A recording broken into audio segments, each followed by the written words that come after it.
Stop Brasil, Chapter 38. Chris, a Fatal Relationship. Domenican Republic and Curacao. Chris and I came closer again soon. He got to know Michael, and Michael liked him because he appeared more interested in him than in me. He came to visit us at home, but didn't stay overnight, nor did he sleep with me, until this terrible day, one of the last ones with splendid beach weather. I put child and dogs in the car and drove to the more remote beach at the Castillo. The beach here was not very clean and cared for, but here I was able to let the dogs loose. Sasha raged around a bit with Max, but after a short time she lay down beside me to pursue her favorite occupation. Max jumped into the water with us, but then ran back to the beach. Michael also wanted to rest a little. Only I stayed inside the water. The next moment I saw a small Yorkshire Terrier running across the beach. Max ran immediately to play with it, and the two ran a race. The woman owning the dog watched the two with a leash in her hand. Then my eyes fell on Sasha, sitting upright, observing the two small dogs. For some strange reason, my inner alarm bells were ringing. I ran out of the water and over the sand. While running, I shouted, "Sasha, no!" What happened next was fast like a flash. The little dog was running dangerously close by Sasha, who just moved forward, snapped, and held the little dog in her clutches, shaking her prey, brutally shaking it. The small animal screamed. The woman screamed. Michael screamed, and I ran like for my own life towards this terrible scene as Sasha threw the little dog in the sand to kill. I threw myself on the back of Sasha. With all the force, I squeezed her neck and tried to pull her head back. Now I also screamed, "Someone pull the dog away!" My forces gave way and I couldn't hold her any longer.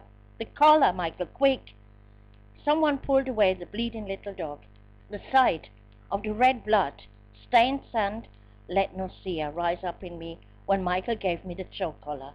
I hastily put it on Sasha, being already back completely emotionless. Several witnesses were scolding me how I could let this beast off the lead. Weeping, the woman held the little dog in her arm.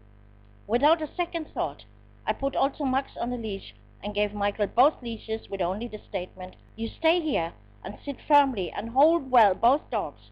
Secure Sasha by the collar, not by the leash. I'll be back as fast as I can." The little dog was still alive, and so I did the only right thing for me. With the woman and the little dog in her arms, I raced with the car to the other end of Fuengirola and to a veterinary hospital. The jacket wrapped around the dog stained more and more dark red during the trip. At the sight of this little animal fighting for its survival, I had to cry also. Suddenly it rushed through my head. This could have been Max. Only those who own a dog could understand how this woman felt at the moment. It was as if fearing for the life of a child. The vet lost no time and put the little Yorkie immediately on the operating table, but gave us little hope. The dog had lost too much blood. We waited. I didn't know how long. For me it was an eternity. On one hand, I didn't want to leave the woman alone. On the other hand, I was seriously worried about Michael, sitting in the smoldering heat with the two dogs alone on the beach. I could not even have sent him home, because no way Michael could have kept the large animal under control. As long as he sat there and Sasha was next to him, he kept the choke collar back, he had her under control. If there wasn't just another dog running around in front of Sasha, for which I prayed not to happen.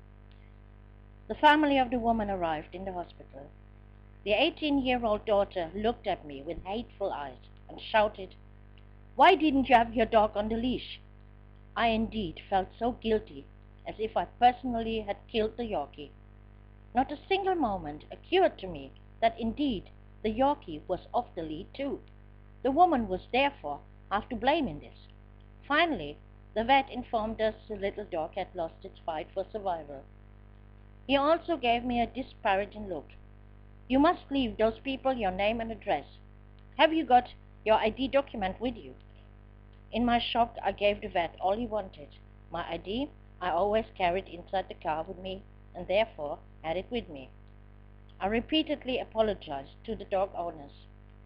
Finally fled the hospital in order to race in maximum speed to the opposite direction.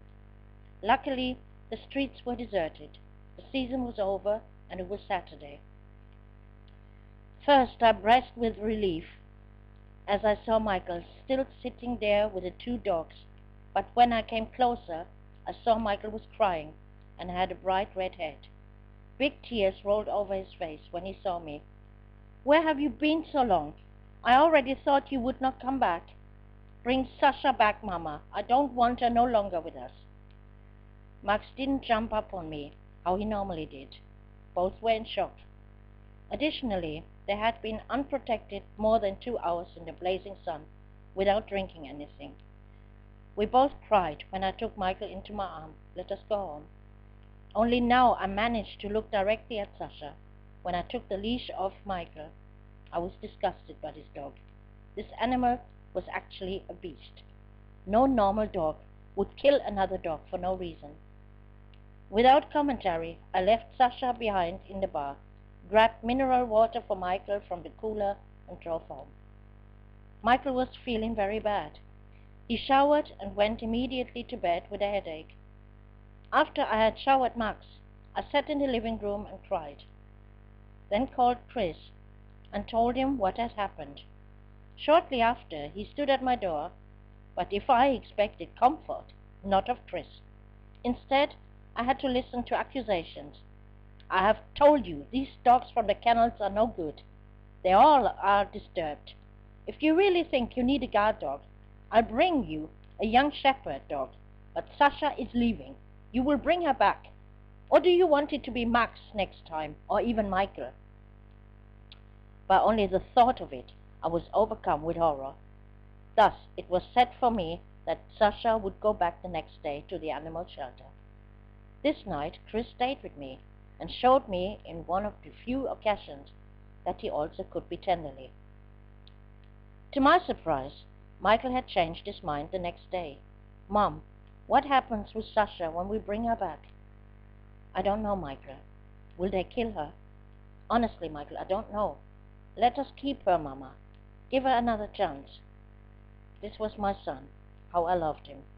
Externally, he always played the cool one and clown, but his heart was so good and pure. "Michael, I don't like to do this, but the risk is too high. She is unpredictable and not to control. I'm afraid something could happen to you or Max." I wanted to spare Michael, but he insisted to come along. It was Sunday. Nobody of the staff present, only a few men cleaning the shelter. These refused to accept Sasha after I explained what had happened and why I brought her back.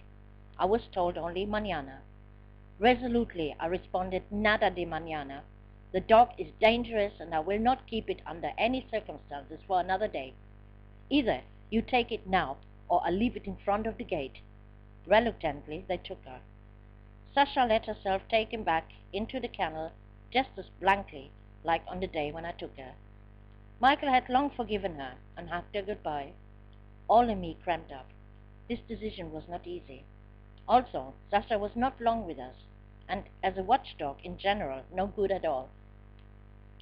But she had become a part of us, even though she never expressed if she liked us, if she was happy. But with her return, the subject, unfortunately, was not yet finished for long. Monday, I returned the car to Torremolinos. After I had completed the return and walked out on the street, I promptly had to face the first problem without a car. Far and wide, not a bus stop in sight. In this isolated area, with only a few companies and car dealers beside the car rental, was no one who could tell me from where was a bus going. So I stood pretty stupid around in the area, without knowing how I should come back to Fuengirola. A telephone number of a taxi company I hadn't with me, and didn't necessarily want to pay the high price for a taxi ride. I walked some 500 meters in the glaring sun, as I was getting angry, and at the same time determined, turned around, stuck my thumb out to hitchhike. My God, how long had I not done this anymore? Promptly a car stopped. The driver would pass Fuengirola, he said. During the ride, however, I almost died of fear. The miserable passenger as I was, I could not understand how the man even remained with a car on the road at all. On the dashboard was a television set installed and turned on. The man watched exclusively the program. I discreetly asked how he could drive like this and received the monosyllabic information, he would always drive like this. As usual, my foot was on the imaginary brake, but consoled myself with the thought, at least this man will not be violent, being much too busy. Back in the bar, I listened to 5 messages on the answering machine from the Austrian woman in the kennel, who urgently requested to call her back. Furious, I did this, and she immediately began to talk as if it was concerning her life. I ought to take Sasha back again. The adoption papers were now complete, and Sasha only needed to get her chip implanted. If I wouldn't take her back, they had to kill her. Due to the incident, nobody would take her anymore. Even more enraged, I fell into her words. And whose fault is it? It was you who persuaded me to take this dog as a watchdog, what she isn't even suitable for. It was you who said to leave her the first days on the leash. That I did. I have a child and a small dog. I'm no longer taking this risk. This is my last word. Now she tried to lure me another way. We will make an insurance policy for you. Backdated, of course. Then you don't need to pay for the damage. My goodness, what would come out of this yet? But what this woman was offering to me now was properly fraud. However, she showed me how serious she was and sent me insurance agents. I described the incident once again, but explained I was neither interested in the insurance nor to take back Sasha. My luck was, this lady from the insurance company believed in my innocence and the fact that I was deceived evil. A few days later she came back with another woman, owner of a Malamute male. She explained me a lot about this race. I love my Malamute, but you must develop a passion for these animals. They are not like other dogs. In fact, they are uncontrollable and unpredictable. My male never runs without a leash, because he would kill other males. If I let him go free, Malamutes are a breed directly from wolves and have a lot of wild blood. Neither can they be trained, nor do they accept their owners as other dogs do it. At best, they took at the family as a pack, and the owner as leader. But to gain a place as pack leader, one must fight, and this can sometimes end up evil. It's the dogs deciding whether they want to obey or not. I have my Malamute 5 years, and it has taken me years to study and understand emotional movements and behavior of my dog. I doubt these dogs attack children or other family members, but I will not have children as long as I have the Malamute with me. You can't trust them. The woman at the kennel had made completely false statements, knowingly or unknowingly, I can't judge, but it was irresponsible to let you have this dog as a watchdog, and anyway without expertise. Such dog in the wrong hands is a time bomb. The Animal Protection Association took over, ultimately, the amount for the backdated liability insurance, paying promptly the costs for hospital and surgery in the amount of €2,000, next to €1,000 estimated price for a New Yorkshire Terrier. I received a multa of €1,000 of the police for violation of the law that dogs had to be on a leash. In Spain, no one bothered with loose running dogs, but if something happened, it was a bit expensive. Chris was coming more frequently to the bar now, and brought a lot of his men, which at least alternated the sales a bit. I wasn't exactly happy about these guests. After all, this was not an Afro bar. My feeling told me this was a reason for the Spaniards staying away. The Spaniards actually knew no racism, and were getting on well with the English, Germans or Africans in a bar. but in a bar full of Africans, they simply felt not at home. My most loyal regulars still came, but it was very unsatisfactory for me. The older Spaniard sitting 2 or 3 hours in front of one coffee for 90 cents, or the younger Spaniard who filled himself up every time with so much whiskey he almost fell from the stool, telling me every time the same sad story of his failed marriage. Bravely, I walked the daily route from the apartment to the bar and back on foot, but made a pit stop at Alzar de las Flores to take my first cup of coffee. Even I liked the taste of my own much better. I just needed to see other faces. In particular, I was happy every time I saw Paco on days he was working night shift. Then he also came into the bar to have initially a coffee before he went to bed. We joked and fooled around just like before, but when I asked him why he didn't come to my bar anymore, he wouldn't give me an answer.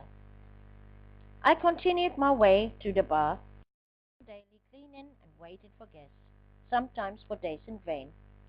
Max I left alternately at home, or took him with me. Sometimes Michael brought him to the bar in the afternoon. Margaret's visits were less frequent.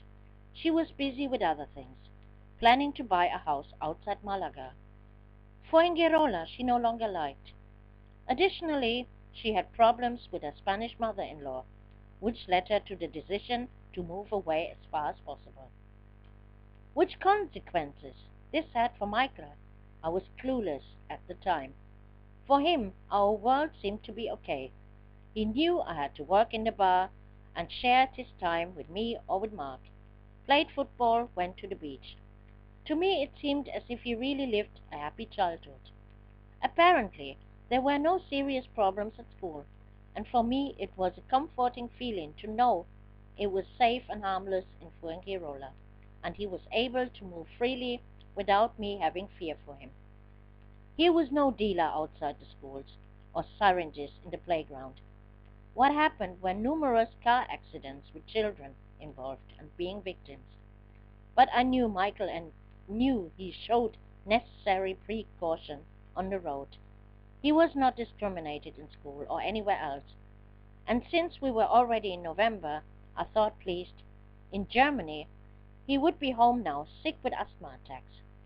Here he was bursting with health. Chris took Michael more often with him, cut his hair, spent him bocadillos, pollo or hamburger, brought him gifts like CDs and computer games, and what surprised me most, how much Chris, who was otherwise cool and arrogant, hardly laughed, apparently changed in the company of Michael. He joked and laughed easily with Michael. Therefore, the issue with whom Michael would stay if I went away for a week solved itself. As for me, I discovered, thanks to Tony, who now often passed during the day, an old new passion, motorcycles. Riding at least on the back. It was a wonderful feeling to ride on the bike along the beach in the glorious sunshine. Tony invited me to take late breakfast in one of the beach restaurants, and it was irresistibly beautiful. The bar was empty anyway, so I closed it and went instead riding on the bike with Tony through the area, even if I sometimes was dressed completely inappropriately for the purpose, like if the wind was blowing up my thin summer dress. Tony commented this with sentences like, "Now you just need a sign on the back with the name of your bar, better advertising you can't have at all." These and similar jokes he constantly made, and it was always fun with him. With Chris, on the other hand, I found myself more frequently in dispute. I couldn't endure his macho manner at all towards me. Much worse, the distance he kept between us. For days he disappeared, and I was exposed to the impertinence of one of his friends, Prince, who didn't like me, and vice versa. Basically, Chris was on the side of his friend instead of mine, and I had constantly the feeling Chris was lying and cheating. He showed very little interest in me. One evening he brought Mickey with him to the bar, his business partner. I liked Mickey right away, if only for ridiculing Chris' silly posturing and our quarrels. Towards Michael, he gave himself chummy like an older friend, and suggested spontaneously, "I am the second nanny when you are away." He finally dissolved my last concerns. "We pay you $1,000 travel expenses. If you need any more, you let us know, and we will send it to you. After your return, we will pay you €3,000, and this is well-earned money for 10 days in the sun." Why 10 days? Chris talked about 1 week. Furthermore, how is it you can pay this much to me? Are you earning so much? I became suspicious. Of course, I had heard before about drug smuggling, but knew nothing about it more accurate. "What do you think how much profit we make on the clothes we are selling here? But buying it exclusive in third world countries for low prices. You are only to look for samples. Our business partners over there will help you, that's all. You don't need much time, and still can relax in the sun. The Dominican Republic is beautiful. If I had time, I would have flown myself." 3 days before my flight, Tony picked me up to go shopping in Torremolinos. Like usually, it was a very funny day with him. Tony turned out to be a good fashion consultant, but he irritated all the female attendants in the boutiques with his open flirtation, who believed we were a couple. As soon as I had disappeared into a dressing room, he had a go at all of them, with the result, them giving me pitying glances when I paid at the cash. I bought a smashing lot because for 10 days in the Dominican Republic I needed abundance for the beach and to go out in the evening. Like naturally, Tony carried all my bags, hastening in fast pace through the Avenida San Miguel, where, like always, many people sitting in the street cafes, watching who and how everyone passing. "Can you please slow down a bit?" I called out to Tony, who recalled, "Can you please move your pretty ass a bit faster?" "Asshole!" "What?" "Asshole!" I called once again so everyone around could hear it. And there were many listeners and viewers, as Tony promptly dropped all the bags and walked on unmoved. All heads were flying back and forth like in a tennis game, eagerly waiting how the story would end. For outsiders, it appeared like a tangible marital dispute. After a few steps, Tony turned around, picked up the bags, looked left and right on our audience, laughed and said, "If we do this again, we're gonna charge money for it." The evening before my departure, I was nervous and irritable. Nervous because it was my first long-distance flight since 10 years ago, and this time I was alone and didn't know anything about my destiny. Neither was there anyone I knew. Chris promised me the night before to come and see me. This he did, in the company of Mickey and Robert. Approximately half an hour they stayed. Then Chris explained he had to go somewhere with Mickey. "Robert stays with you and keeps you company. I'll come back later." Of course, he knew nothing of Robert and me, but at this point there was nothing more to know about. Michael was prepared and had absolutely no problem with being left alone with Chris. He was used to it already from earlier times I went away for a week or longer. Late at night, I felt very disappointed by Chris, still not returning. "It's better you go to sleep. Tomorrow you need to get up early," Robert suggested, full of pity for me. Out of despair, disappointment, and fear of the long flight, I began to cry. Robert pulled me into his arms. "Oh, Rita, I tried to warn you of Chris. You are making a big mistake. I'm not happy about your traveling for him. Just take good care of yourself." Alerted, I asked, "What do you mean, Robert? What do you want to tell me?" Robert said nothing, except, "Forget it. It doesn't matter now. But please, don't travel again for Chris." Chris and Mickey didn't come back until the morning, cheerfully and with a bag of buns in hand. Neither at home nor on the way to the airport had I spoken with Chris. Before the check-in, I only asked him, "At least take good care of Michael." Mickey gave me his word he would take care of Michael and Chris. Chris gave me a volatile kiss and promised to take care of Michael as if he was his own son. and I will take care about you also when you come back. Due to the sleeping pill I took, I hardly noticed anything of the flight, and woke up just before landing. And here a journey began with the most beautiful and most memorable experiences of my life. My expectations and anticipation for dream beaches like Punta Cana were very high, but when I asked the taxi driver in Santo Domingo where the beach was, he gave me the answer, "Not here. Oh no, I should stay here in Santo Domingo without a beach." The taxi driver explained the tourist beaches were all on the other side of the island, so I asked him to bring me at least to the nearest beach on this side.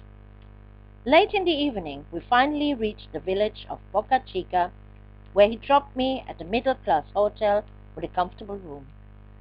The staff was very courteous, and the bar of the hotel appeared very nice as well. However, from the window of my room, I realized I had ended up in the middle of a poor district. It didn't bother me further, except my common sense told me I probably would not venture this night to take a walk in this dark area. Opposite the hotel was a favela. In front of it, at the road, a bar where loud salsa music was played. The figures hanging around in front of the door didn't appear very reliable. Next to the entrance were a number of prostitutes waiting for suitors. My goodness, what place is this? I asked myself, and had to laugh about this absurd situation. After I showered and dressed, I went down to the reception. Since I had missed all the meals on the plane, I felt hungry now. Bad luck for me, because except breakfast, this hotel served nothing. Well, then it had to be just liquid food. I ordered a non-alcoholic fruit cocktail and asked for phone possibilities. I bought on the spot a dirt cheap phone card and called home. When I told Chris, however, where I landed, he roared so loud I thought he'd come through the phone. For precaution, I held the handset at a distance, but still understood everything. "Didn't I tell you to stay in Santo Domingo? No, of course you can't listen and drop yourself into unnecessarily risk. Don't you have beach enough here in Spain? And. Just watch out you don't get a heart attack. Let me talk to Michael." After I made sure everything was okay with Michael, and he and Max were well, I asked him to tell Chris he could call me back when he calmed down. I wouldn't let him spoil my mood. I could always take a taxi to Santo Domingo and thus meet Chris' business partner. So I didn't really understand the excitement. To catch at least a little Dominican air, I went outside the door. Occasionally some people were passing on this side of the road, poor people with torn clothes, barefoot, on the dirty sidewalk. A woman, just skin and bones, with a sweet black baby, was standing shyly in front of me and begged me for alms to buy something to eat. Spontaneously, I gave her all the change of money in my pocket. She was very happy about this for a not small amount of money. She handed me the baby when I stretched my hands out for it. I kept it a while in my arms and spoke softly as it looked at me with big black eyes. I gave her back the baby with a comment it was very cute. This she acknowledged with a sad smile. At the sight of this poor creature with the tattered clothes on her undernourished body, tears came into my eyes, and I asked me if the tourists on the other side, in the all-inclusive resorts, knew about this side of the Dominican Republic. After a good and abundant breakfast, I set off to walk the 30 minutes to the beach. Even at daylight, the environment of the hotel wasn't any better. The small slums around where the hotel seemed completely out of place. After about 500 meters, the atmosphere changed a little.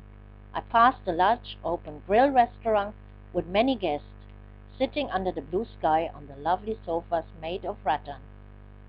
By the slang, I heard they were predominantly guests from the United States. At least I knew where I would eat dinner. I settled for a coffee and studied the menu, barbecue steaks with patatas fritas. There were, of course, many other barbecue and other dishes.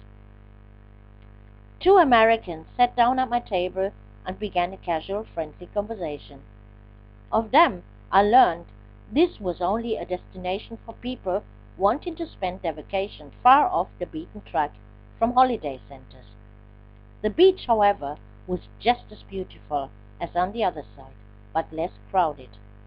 This I wanted to convince myself of. Said goodbye, thanked for the coffee they had put on their account, and continued my walk. After I passed a 50-meter-long dreary wall, I finally reached the small town of Boca Chica, where life was raging, and I found lots of colorful little houses. In front of the doors, or on the verandas, sat the older residents in their swing or deck chairs. It annoyed me that the taxi driver didn't take me these few meters further when I spotted a cute hotel in colonial style. On the other side, I could see many shelves and tables set up for selling goods, only covered with tarpaulins. Swimwear, light beach wear were offered along with other beach items, ice cream and drinks. One of the shop attendees asked me, with his beaming smile, if he could help me. When I bought a few cans of Coca-Cola Light, I was already involved in a conversation with Charlie. He finally asked me to wait a moment, disappeared behind the store, came back to inform me he would accompany me to the beach. Alone it was too dangerous for me. Too dangerous? What I saw just a moment later was breathtaking. A beach like painted. The sea, emerald green but crystal clear to see right down to the bottom, and the fishes swimming. The sand was fine and soft, as if I walked on cotton wool. All was surrounded by palms and other trees and shrubs. The tables and chairs in front of the small beach huts were all set up in the water, so the guests sat at the tables with up to their knees in water.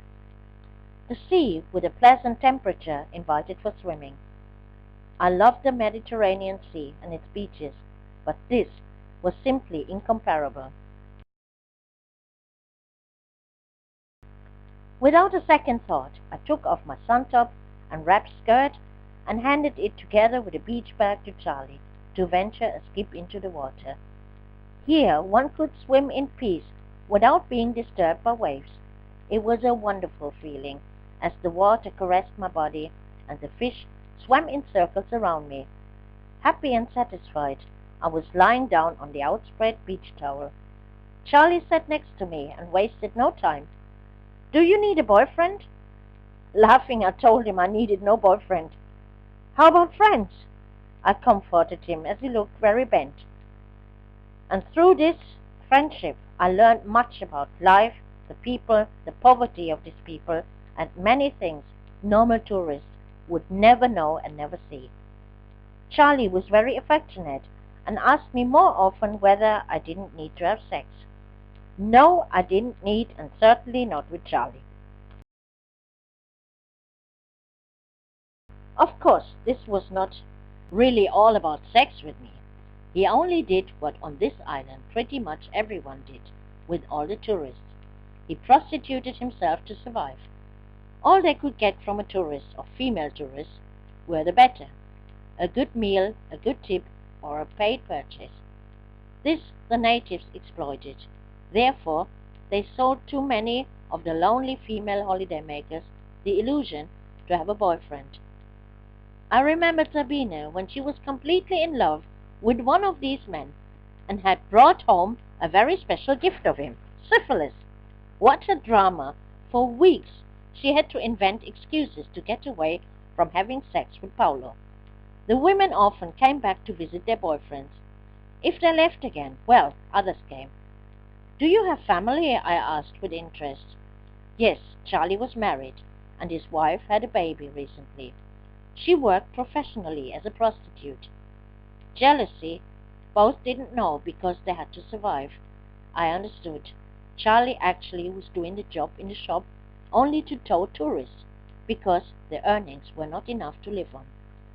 Charlie even invited me to meet his wife and child. I would have very much liked to do it, but unfortunately I didn't even have enough time.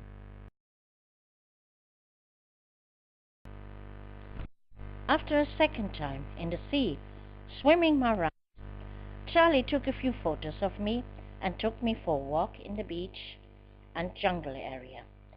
I admired this wonderful harmony of nature between the sea, beach, and the plants.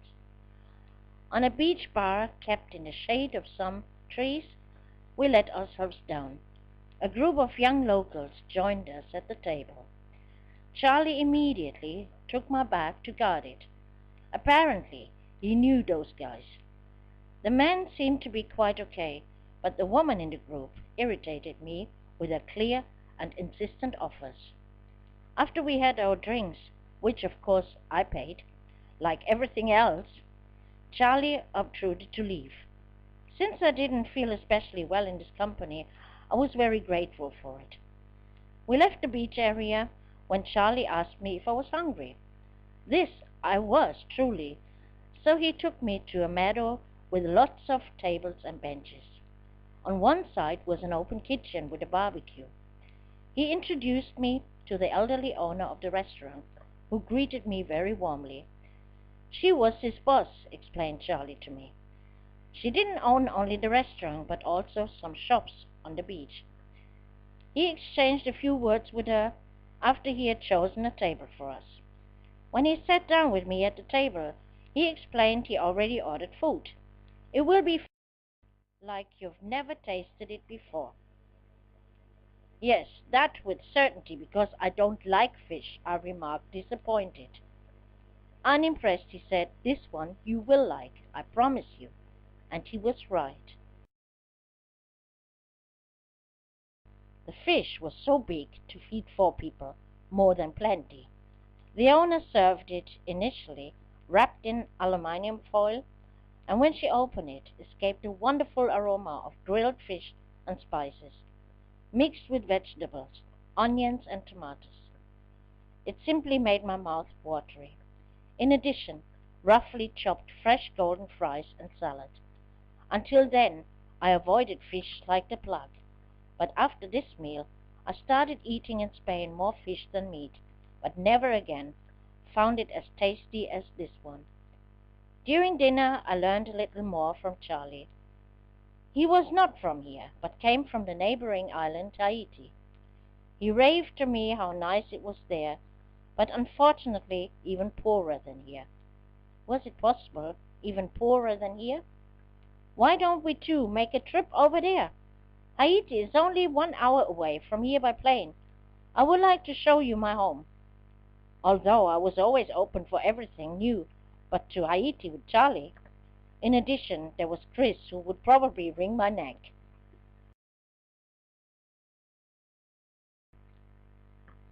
Charlie brought me after dinner up to the door of the hotel and made me promise to come to the store the next day. My goodness, where are you? Since hours I tried to reach you. It doesn't work like this. Hello, Chris. I'm glad you are okay. What? Oh, doesn't matter. So listen, our supplier in Santo Domingo jumped off. You are going tomorrow to the airport of Santo Domingo and book a flight to Curacao. To where? Are you crazy? Are you starting again? Do what I say. Curacao is an hour's flight away from there. I might as well fly to Haiti. To where? Regardless, call me and tell me when you leave. Screw you. Furious, I hung up after I spoke a few words with Michael. Curacao. Christ knew where this ass would still send me to. Charlie was on this very day busy, couldn't accompany me to the beach, but promised to come with me to Santo Domingo. I didn't think it necessary, but he took his protection role very serious. Sad having to leave this wonderful piece of earth again, I swam some laps in the sea. Charlie awaited me in front of the hotel. When I was about to stop a taxi, he waved off. This was far too expensive in his opinion, so we rode for a while with an old rickety bus. Then we changed on a motorcycle, which made me happy, only it was a little different than usual. Against the fare, the cyclist took 2 passengers, so we rode 3 on a bike up to the front door of the airport. In the hall, I searched the counter for Curacao, but Charlie discovered it first and pushed me to the right one, where I bought a ticket for the following day. Charlie was not very happy about it.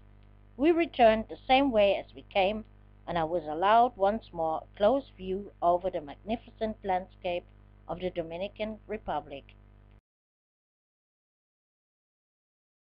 On the bus to Boca Chica, Charlie tried to kiss me and gained a slap in the face.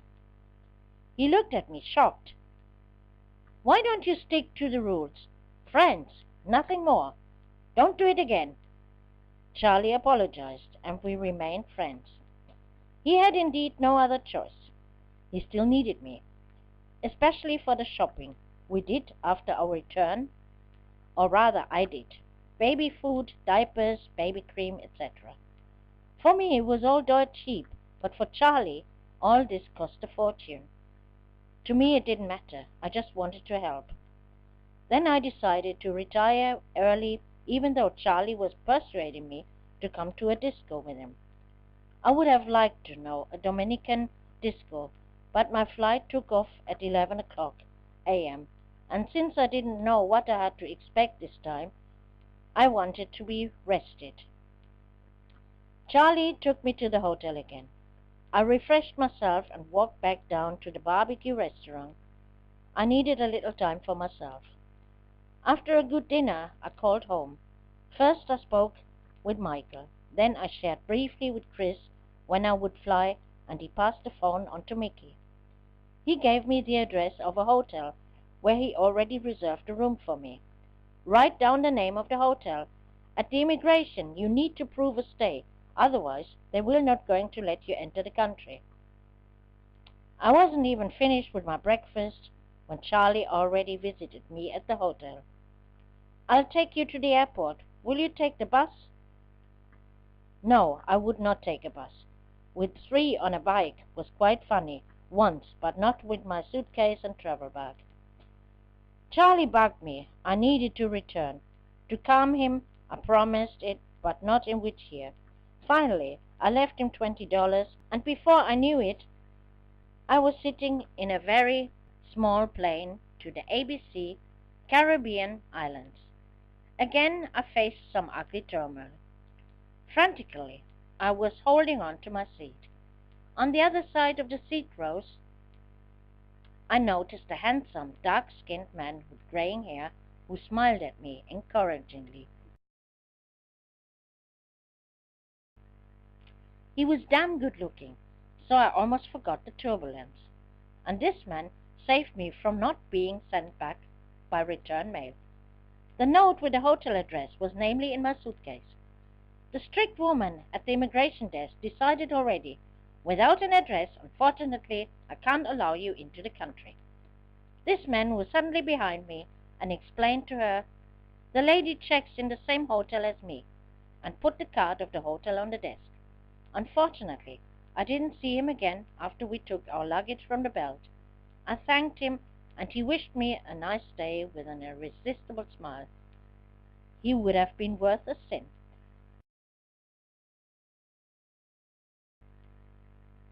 After I found the piece of paper with the address from out of the suitcase, a taxi finally brought me to the right hotel, which was only a side street away from the city center, with a casino adjusted to it. Here again was nothing to eat except breakfast. In the casino, however, was a Chinese takeaway. Curacao was much more expensive than the Dominican Republic. Should the guys very well send me more money, but how could it work? Initially, I bought a new phone card and called Chris. "I need more cash. It is expensive here. With these prices here, I won't last with the money." Once again, Chris tumbled off what I had done with all the money. Joker, maybe I had to pay alone $200 for the flight ticket? His business partner would be in touch with me the next day, he advised me, and explained about Western Union and how I could pick up money from there. On my first walk, I was very impressed by this charming town with the colorful little houses and their style very reminiscent of Holland. This was reason because Curacao is a former colony of Holland. All the outlays of the shopping windows were unusual, attractive, exclusively, and invited for shopping. At the other end of the town center I found a branch of Western Union. Here, however, occurred a computer failure, and I waited more than 1 hour to have another $500 in my possession. All the shop attendees were trilingual, Dutch, Spanish, and English. In one shop I found very fancy jeans, which are normally bought reluctant for one simple reason. Also, I paid full price, but the half was cut off usually at the legs. In this boutique, a friendly shop assistant advised me, took measures, and I bought a pair of jeans fitting from top to bottom and a beautiful blouse in Indian style. I liked it so much that I bought the same time jeans for Michael yet. As precaution, I paid these things with my credit card. Although it was only 6 p.m., it was already dark outside, and the first shops closed. I strolled back towards the hotel and discovered, opposite the entrance on the other side of the road, a souvenir shop. The two male assistants were not only handsome, but also very nice. Since I had all the time in the world, I stayed there for quite a while to entertain myself, but bought a few pieces of jewelry. The two explained the way to the beach, and of course I would go there very soon. Out of boredom, I looked around in the casino, watching others playing blackjack and roulette, and bought me a portion of Chinese takeaway, grilled ribs and fried rice. The first evening I spent in the hotel because I didn't know nothing yet and had no idea what I missed. After breakfast, my visit already appeared. No beautiful man. I assumed he was also African, but he was very nice, explaining to me everything was arranged with Chris and Mickey, and I really needed not take care of anything. He would put together the patterns and materials and bring them to me, suggested I should simply enjoy Curacao. This, however, I had imagined a bit different. Glumly, I drank my coffee. I don't know anyone here, nor do I know Curacao. What am I supposed to be doing here 1 week? Look, here are some very nice beaches, bars, discotheques, where you can go. You are a beautiful woman. Go and enjoy the time here. As if he could read my mind, he continued, I know Chris. He's a difficult man. Don't worry about it now. One thing I can assure you, however, he will take good care of your son. He invited me for a drive in his car through Curacao. The climate was about the same as in the Domenican Republic, but the air was drier. What I saw of the island I enjoyed very much. I could also see a new part of town with modern buildings. There we stopped and had Kentucky Fried Chicken. After we went to the beach. And what a beach! Mambo Beach. Here the crowd landed with Caribbean cruise ships, celebrated their parties, bathed, and sunbathed. The beach itself was not as beautiful like in the Dominican Republic, the sea not as clear and smaragd green, but here was a special party atmosphere. Disco all night, a huge open bar, a grill, restaurants, and everything dipped in a wonderful light. I swam some rounds in the sea, wrapped my beach towel around my bikini, and we sat down for a cocktail at the bar. once again returned to the normal rule, me being invited. It pleased me so well, I decided to come back here the next day. In the morning, I strolled through the city, initially discovering on the other side of the hotel at the waterfront the huge Basco Bridge connecting the part of Curacao, Wilhelmstadt, cut off by the sea, with the rest of the island. If ships were coming into the harbor, this ominous bridge would be lifted up. Pedestrians and car drivers had to wait. On this side of the harbor were many street cafes directly at the water. It was fascinating to sit here and watch the ships coming in, besides enjoying the beautiful Caribbean sun. Listening to the sounds of traditional Caribbean music like merengue, rumba, salsa, and reggaeton, I had to force myself getting up to look for a bus stop, from where I was able to take a bus to the beach. Again, there was plenty of action at the Mambo Beach. A great atmosphere, like the night before. I swam some rounds in the sea, then lying down on my beach towel and quickly being involved in conversation with the tourists left and right of me.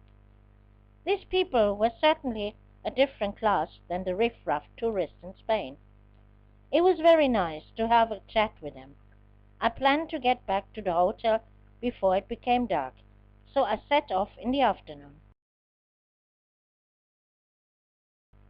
Unfortunately, I couldn't find far and wide no bus stop for the reverse direction. Without a car, it's shit everywhere, I mumbled to myself. Since I didn't want to wait in vain until it was dark, I stuck the thumb out again. A young man stopped and dropped me off in the city. Back at the hotel, I decided, now become bolder, to look up a nice restaurant for dinner.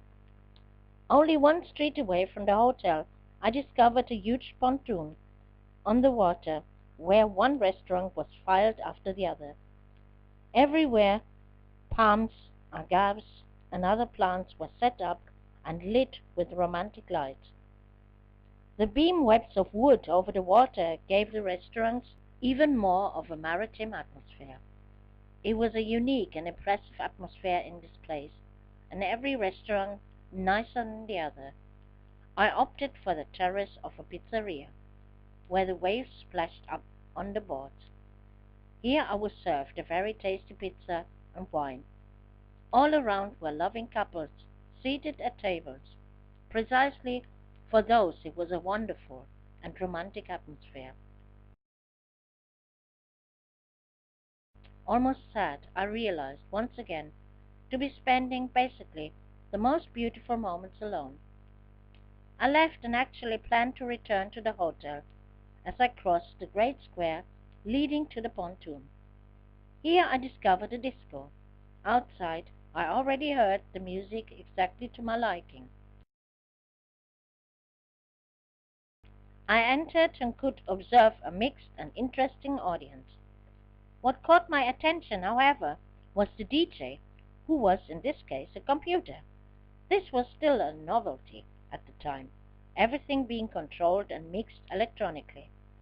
The black guy just putting together a new block of music reminded me very much of Jones. When he became aware I was watching him in his activity, he started talking to me. The congenial owner of the discotheque invited me for a drink, and we were quickly in a deepened conversation about music. In this disco, I heard for the first time the music of the immortal singer Celia Cruz, and loved her music.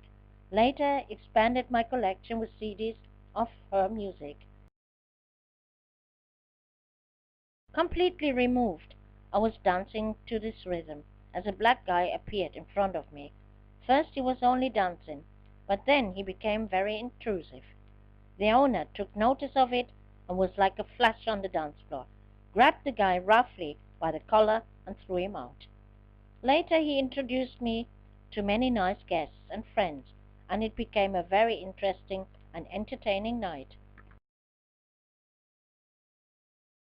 I cured my hangover at the Mambo Beach, where I met the company of the day before. They told me they stayed on the other side of the Basco Bridge in a hotel, and the coach took them to the beach every day and picked them up again. I've probably chosen the wrong hotel, I commented. The day before I had already noticed those beautiful buildings at the other end of the lagoon, appearing like Arabic imaginative architecture. What it was all about, explained one of the bartenders. The complex belongs to a time-sharing company, selling apartments and controlling great hotel resorts. Next to it, it's the famous SeaWorld, a big sea aquarium with a world-famous dolphin show, exotic fish, and many other marine animals, which can be viewed from nearby. It really is worth a visit. Additionally, he gave me the hint how I could save half of the rather remarkable admission. If I took a tour through the timeshare resorts and participate in the presentation, they would give me a voucher. Again, I went for dinner to the Pontoon, and this time I chose a restaurant where I listened to the fairy sounds of a traditional Cuban live band.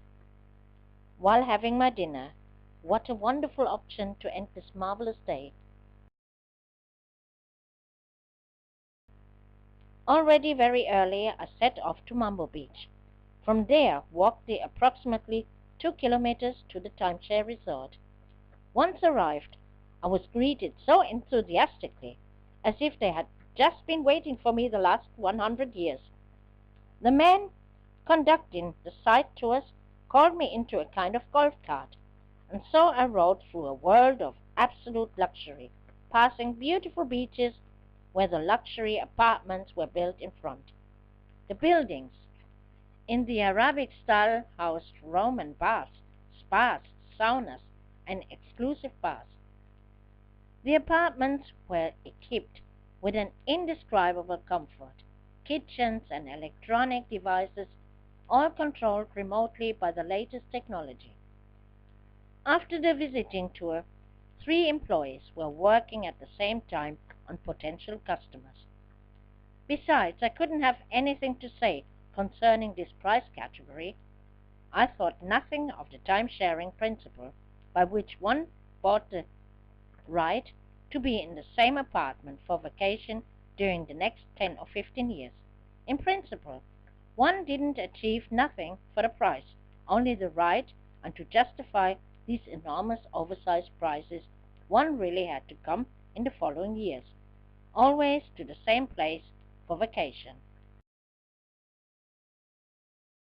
Ultimately, however, a luxury trip with a stay in a 5-star hotel for 3 weeks in the sun was much cheaper than this fun here. The seller, of course, tried to convince the people of the opposite. I was very interested, but my only interest was the reduced ticket for the SeaWorld park, which I hoped soon to get.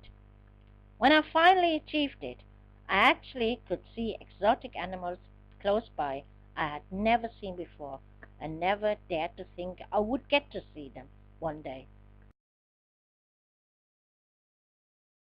Giant turtles, very pretty bright red starfish, seahorses. I was allowed to watch an animal caretaker feeding giant sharks.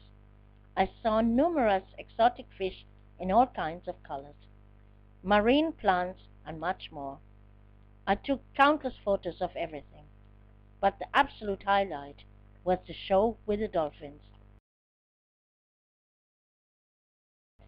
I didn't only watch, but was allowed, after a brief introduction, to dive into the defined seawater pool, to touch them, to have pictures taken with them.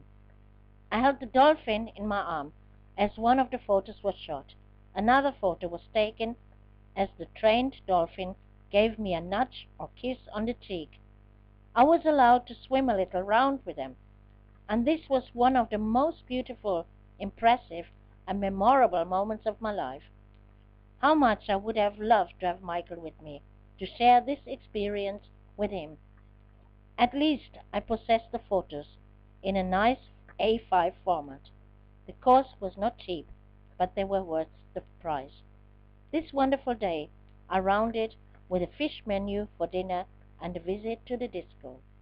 In good mood, I expected the business partner of Mickey and Chris, who brought me a full charge of different in Curacao produced very nice dresses and blouses. In addition, he also brought a few bags. Among them was a slightly larger bag, which I particularly liked. It was decorated outside with pretty little stones, and very well for use as a smaller traveling bag. However, the bag was rather heavy, in my opinion, but I leaded it back to the stones. You can keep this one as travel bag if you like. If Chris wants more of it, he can order them. Later he invited me to a restaurant near the Basque Bridge, where was a very busy activity, and many tables were built up like on a market. My companion explained that new ocean cruisers were arriving. The ships brought many tourists staying for one day, and here, of course, everybody wanted to make some profit. We listened to the music of Shakira while taking our drinks and watching the movements along and on the water. My companion seemed to be pleased for me when I told him about my exciting experiences. After he left, I was on my way to find out what it was like on the other side of the Basque Bridge in Wilhelmstadt. I initially passed a fish market. The fish was loaded, fresh from the ships and boats. Interested, I watched those men at work. Continuing my way, I realized on this island paradise existed also too much poverty. Wilhelmstadt was actually the poor district of the island. Even the bars here were similar to the bars in Kumasi, Ghana. Here I saw lots of sick and disabled people who certainly didn't benefit from the tourist boom. A little sad about these impressions, I returned before dark to the other side and sat a long time at the bar near the Basque Bridge, reflecting about my amazing experiences during this week. The flight back didn't occur hard to me because I was coming back to my beloved Spain. Unfortunately, the time after my return to Spain was not as comfortable as I imagined. Chris and Mickey came to the airport. Mickey, however, was about to leave with another flight. Chris was amazingly sweet. Together with Max, already longingly awaited me at home. However, the first debate occurred when Chris wanted my beautiful bag. The other things were almost ignored by him. He wanted partout this bag. I wasn't allowed to keep it. When we slept together in the night, he promised me many other things as a replacement for this bag. He was very tenderly to me, and I let him persuade me leaving the bag to him. The next morning, however, things were very different. I woke up. Chris was lying on his stomach next to me, and at the sight of this well-built man, I felt desire to sleep with him again. I leaned over and kissed him gently on the shoulder to wake him. But Chris was already awake and blustered out, "What's this? Don't disturb me in my prayer," and jumped up like stung by a tarantula. "Everything will be different between us when you come back," was the promise he gave me, not only once on the phone. After he showered and stood in front of me with his long hair loose and dressed up nice, I could have cried with frustration. No man had ever been treating me like this. "I've got one big problem, and I will explain it to you when I return," were the only words he spoke, taking the samples and the bag and disappeared. After Michael left the school, as always, I took Max and walked with him to the bar. After I checked everything, cleaned and refilled the cooling, I called Margit to report my return. I had told her before I would be traveling, and Michael stayed with my boyfriend at home. After answering the call, she immediately began to curse that it had been irresponsible to leave Michael alone with a stranger and travel around the world. Michael had been missing for 3 days, unexcused in school, and the headmaster intended to turn the youth welfare on me. She had managed to prevent this in the last moment. Now I was annoyed. First of all, Chris is not a stranger but my boyfriend. Secondly, especially you should have noticed I can't live alone by the bar. I was not traveling for my pleasure, but to make money. The fact that Michael wasn't in school and why, I'll take care of it. But could it be possible you are having something against black people? She didn't want to hear nothing more of it, and didn't want nothing to do with me any more. I confronted Michael when he came from school. He admitted the absence and gave me the excuse he had been sick. Are you nuts? They could have put you in a home for your absence in school. I called you every day. You never mentioned anything about being sick. Next, I scolded Chris for this irresponsibility. A quarrel was the consequence, and Chris initially disappeared from the bar. Michael stayed and played on the PC as the door opened and this huge, compact, and so very familiar figure entered.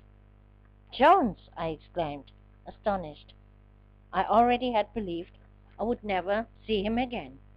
He sat down next to me at the empty bar, turned to Michael and asked in perfect German, "So you're Michael. How are you?